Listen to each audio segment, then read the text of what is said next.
So hello guys, this is Anshuman Rawla and welcome back to another video. और आज ये video हम हिंदी में रिकॉर्ड करने वाले हैं क्योंकि most of my audience is from India and his neighbouring countries. So बहुत सारे कमेंट्स आए थे मेरे को कि जो भी करना है हिंदी में रिकॉर्ड करो ताकि हमको एक्सप्लेनेशन थोड़ा स्मूथ हो जाए. That's why on the audience demand हम आज पूरा वीडियो हम हिंदी में रिकॉर्ड करेंगे. तो स्टार्ट करते हैं. आज पूरा टॉपिक हमारा रहेगा कि हमारा जो अभी क्रैश आया था गोल्ड पे उसके ऊपर पूरा आज टॉपिक रहने वाला है. और just not just gold, silver में भी क्रैश आया था. जितने भी कमोडिटीज़ हैं, सिल्वर हो गया, कॉपर हो गया, जो भी, उसमें एक क्रैश आया था अभी 3 दिन पहले, लास्ट थर्सडे में आई गेस.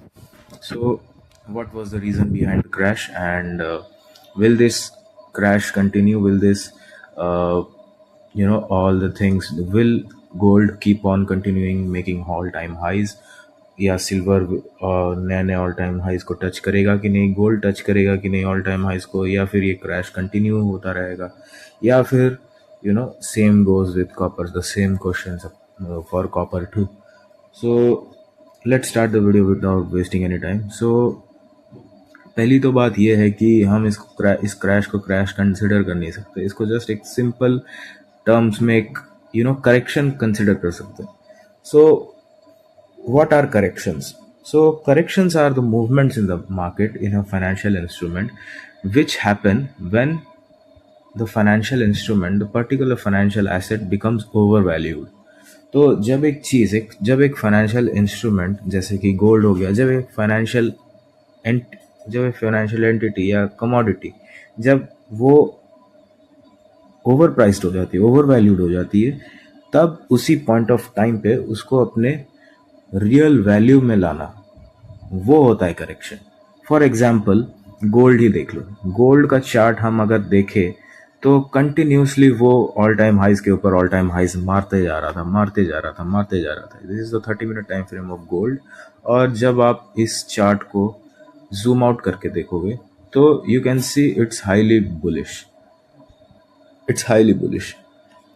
सो जब गोल्ड ऑल टाइम हाइज के ऊपर ऑल टाइम हाइज मारते जा रहा है, then it is becoming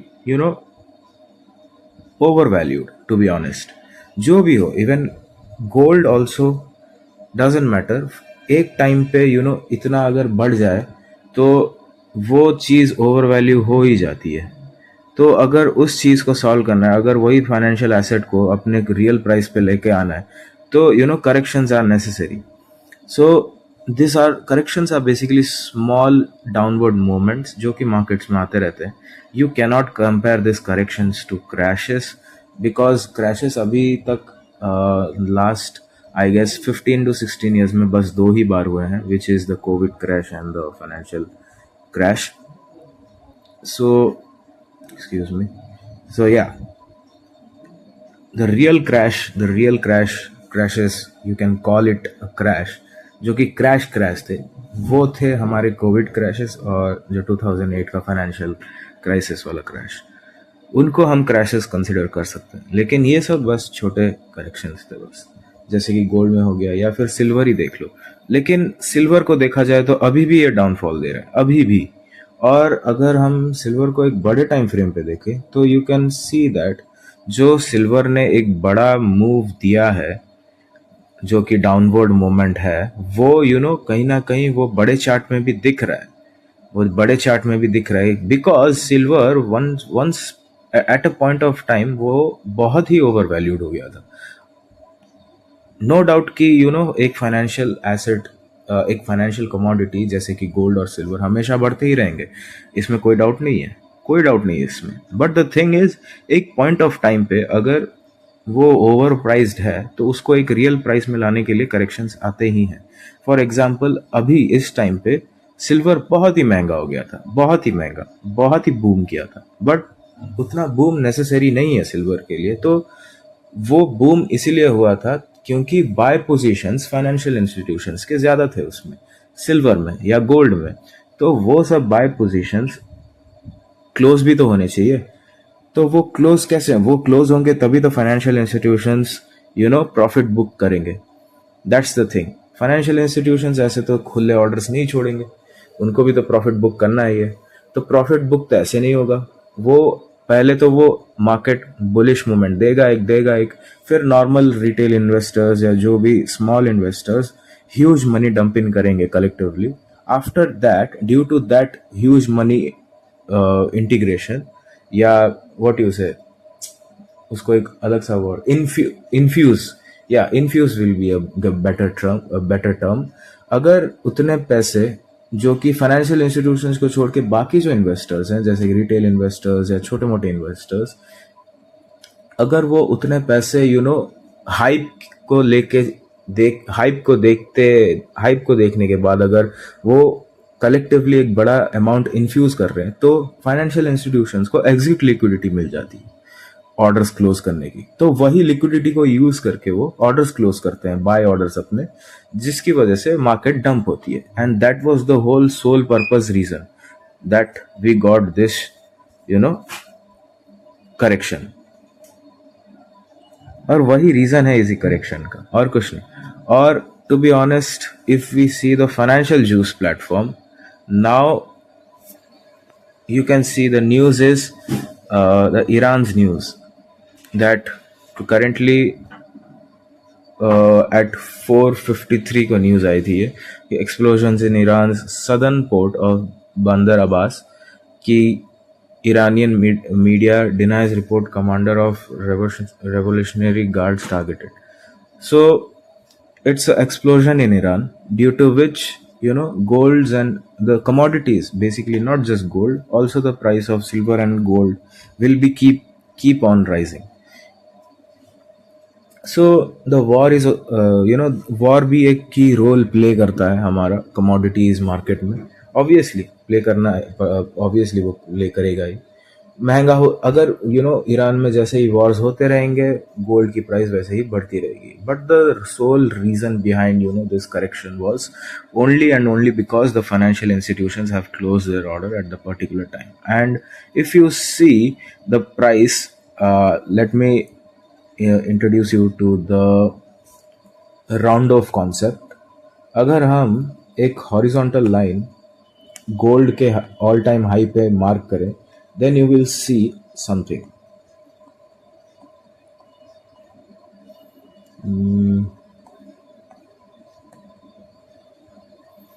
If we mark an all-time high, where is that?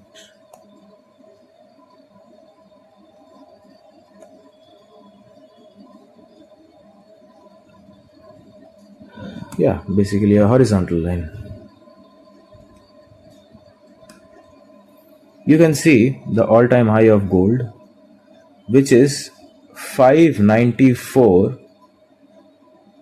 आपको ये ब्लू नंबर दिख रहा होगा, ये जो horizontal line, which is the all-time high of gold, and the price is $5,594.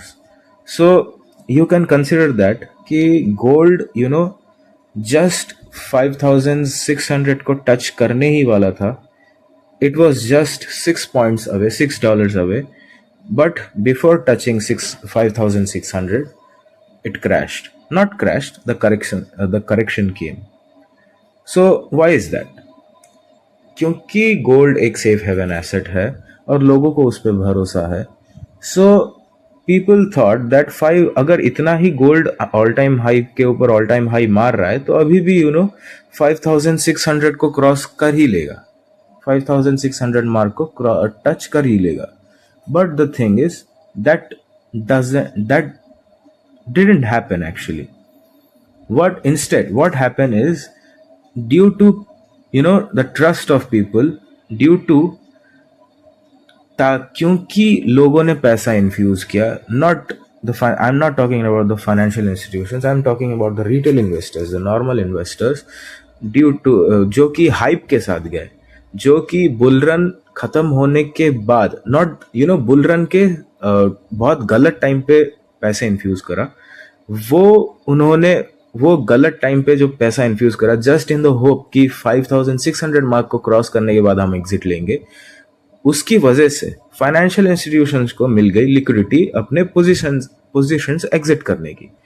due to which financial institutions like hedge funds, pension funds, university endowments, or etc., they use this normal investors' money as a liquidity